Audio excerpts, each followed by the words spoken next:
The moment Arsenal fans have been waiting for could finally be here. Genuinely tonight we could see the return of some of these Arsenal players from injury. Players like Gabby J, Havertz, Gyokeres could genuinely be playing for Arsenal tonight because the under-21s take on Cardiff in the Virtue Cup at 7:45 this evening. And I would be watching this game anyway because it's kind of like, I want football. I want to watch Arsenal. Now, I don't watch every youth game. I'm not going to sit here and pretend to you.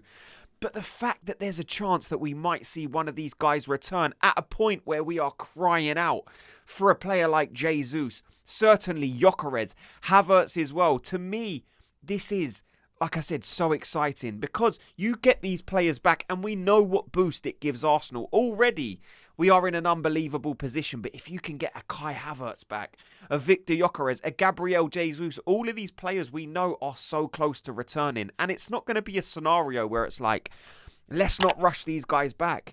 But this is the perfect game because you're playing a genuine team. We're playing Cardiff's first team.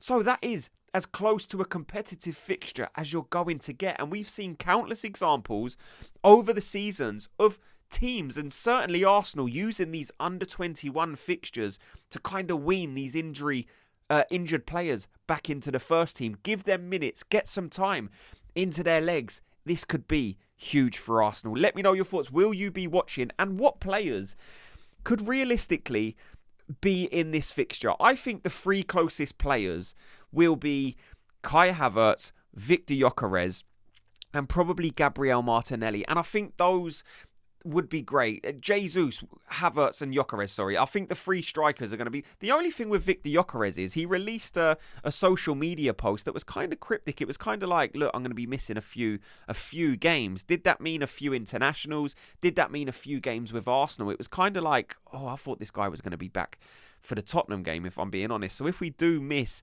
Viktor Gyökeres for that Tottenham game, I definitely want Kai Havertz available. I would love to have Gabriel Jesus available. If you can get at least one of those strikers back for that Tottenham game, perfect. Because, like I said, we've spoke about Mikel Marino, how good he's been. But there's nothing like having one of those proper centre-forwards. And I know Jesus and Havertz aren't proper traditional centre-forwards, but I still think they can play that role and offer things that the current Arsenal team doesn't have. So let me know your thoughts on the injuries.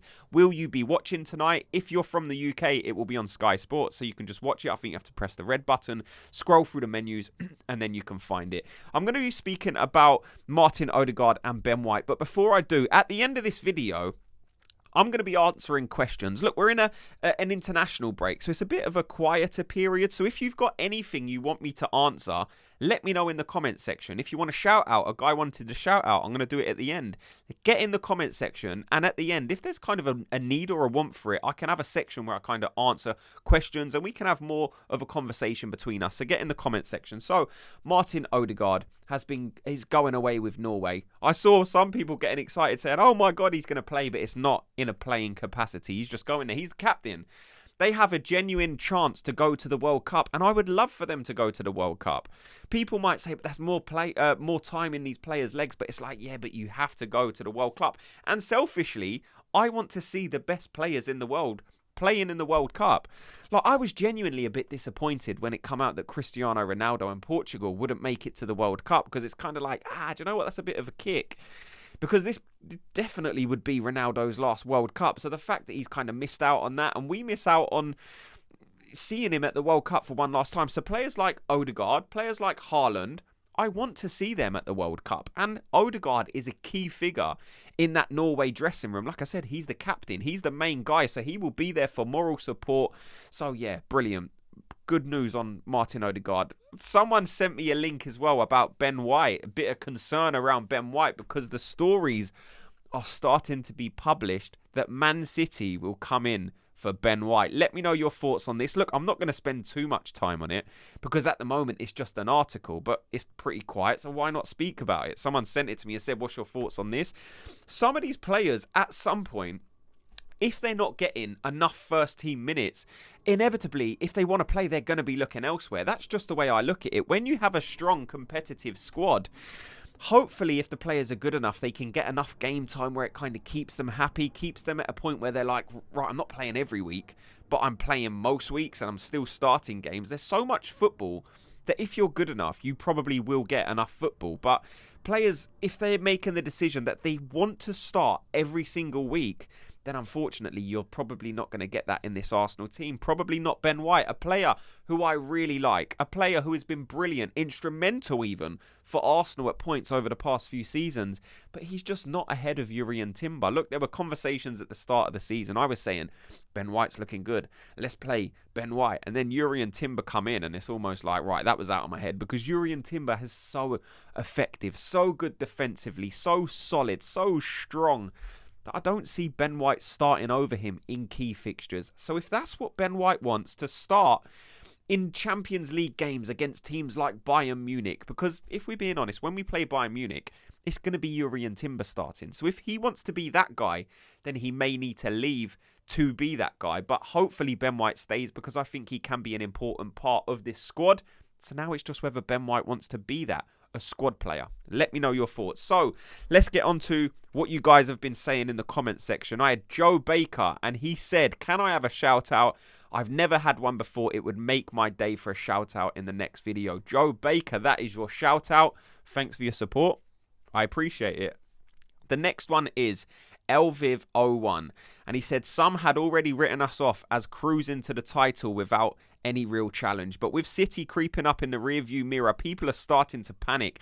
Is it PTSD maybe? But this is exactly what I love, proving to the world we are no longer the team we once were. And that is true. Look, I said, if you want to be the champions, we're just going to have to deal with the pressure of teams like Man City chasing us down. As long as we understand this isn't the same Man City from a few seasons ago, a couple of seasons ago, where they did catch us and overtake us, I think this squad now is a better squad than this Man City. Now, you're always going to have that thought in the back of your mind because it happened quite recently.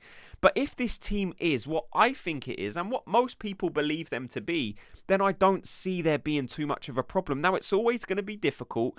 There's always going to be hurdles and obstacles to overcome in a season. Like, we still have to go to Man City Stadium. We still have to go to the Etihad and play them. If they beat us there, that 4 points all of a sudden dissolves to 1 point in the lead. So we can never get carried away and say, oh, this is going to be easy, because it's certainly not. We still have to go to the Etihad. That is a fixture that could decide the title. Now, I'm hoping it doesn't get to that point because that is a difficult fixture. Now, when we've been there recently in the past couple of seasons, you know, we've done okay. So I'm not too worried. But again, if you're pinning your hopes on going to Man City and having to not lose that game, then you're going to be in a bit of a shaky situation. There's going to be some nerves. And I think through points throughout this whole season, there will be nerves because I don't expect it to be smooth sailing for the whole season. Let me know your thoughts on it, though. Pigeonhead with a final one. Our next 5 are difficult. Our first 5 were difficult. And that is the truth. I remember at the start of the season, people saying, oh, look, Arsenal have got some difficult fixtures. To be fair, I sat here and said, Arsenal have got some tricky fixtures. If we can be within touching distance, maybe 2-3 points after them first 5 fixtures, I think we're going to be in good shape. But we absolutely smashed those first 5 fixtures. So now you look at these next period of games and you do see some teams in there where there's potential to drop points. Now, as an Arsenal fan, of course, you never want to look at it that way. You would love to look at every game and say, right, that's 3 points, that's 3 points. But unfortunately, it doesn't work like that. Football isn't that easy. So although these games look tricky, we have to understand that they are tricky and that you probably can drop points against teams like Tottenham, Chelsea. You look at those two, not long after you got Brentford, then Villa. These are tricky games. Arsenal are capable of dropping points, but again, if we can get through this next 5 fixtures, the fixtures probably switch again and it looks like Arsenal will have a slightly easier run. And then teams like Man City, Liverpool, they're going to be playing teams like Newcastle, Aston Villa, Chelsea, Tottenham. It's going to be like that all season. When you break the season down into chunks, you always look at the next 5 games and you're like, oh my God, let's just get through that next 5 games and then we're in an unbelievable position. And then you do it and you're like, right, let's look at the next 5 games. This looks easy. But then you drop points to teams like Sunderland where you didn't expect it. So, like I said, there's going to be twists and turns in this title race and that's what makes it exciting. If you have anything you want me to speak about or answer tomorrow, like I said, get in that comment section and we can have a discussion. Thanks so much to everyone for watching and listening. Before you go, if you could do me a quick favor, just hit like and subscribe, and I'll speak to you all in tomorrow's video. Gooners, have a good day.